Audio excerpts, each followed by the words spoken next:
Hi friends, பாருங்கள் சுவையான தேங்காய் சட்னி. நீங்களும் வீட்டில் இதேமாதிரி ட்ரை பண்ணி பாருங்கள்.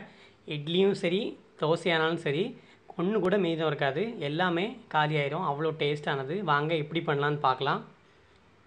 நம்ம தேங்காய் பாருங்கள், ஒரு அரை தேங்காய் எடுத்துருக்குறோம். அதை நம்ம சின்ன சின்னதாக கட் பண்ணி அரைக்கிறதுக்கு சின்ன சின்னதாக கட் பண்ணியாச்சு. அது கூட காரம் கூண்ண 2 மிளகாய் எடுத்துருக்கிறேன், அதாவது வத்தல். உங்களுக்கு காரம் கம்மியாக வேணும்னா 1 போட்டால் போதும்.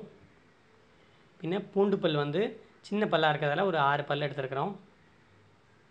இதை அரைச்சி எடுத்தாச்சு. இதை ஒரு பாத்திரத்தில் நம்ம ட்ரான்ஸ்ஃபர் பண்ணிடலாம். பாருங்கள், கொஞ்சம் தேவையான அளவு தண்ணி ஊற்றிக்கோங்க. 1 ஸ்பூன் உப்பு சேர்த்துருக்குறோம். நீங்கள் தேவையான அளவு உப்பு சேர்த்துக்கோங்க. பின்ன நம்ம தாளித்து இதுக்கு மேலே அப்ளை பண்ணிக்கலாம். பாருங்கள், சுவையான தேங்காய் சட்னி ரெடி. இது வந்து ஹோட்டல் முறையில் செய்கிற மாதிரி நமக்கு ஹெல்த்தி கூட. கண்டிப்பாக நீங்களும் வீட்டில் ட்ரை பண்ணி பாருங்கள். உங்கள் குழந்தைகளுக்கும் சரி, எல்லாருக்கும் சரி, ரொம்ப ரொம்ப சுவையாக. இது பார்த்திங்கன்னா நமக்கு 5 நிமிஷத்துலேயே உடனே குயிக்காக ரெடி பண்ணக்கூடிய சட்னி மாதிரி. ஸோ எப்போனாலும் எந்த சூழ்நிலையாக இருந்தாலும் நமக்கு ஸ்பீடாக ரெடி பண்ணக்கூடிய சட்னி வந்து இந்த மாதிரி சட்னி ரெடி பண்ணிக்கலாம்.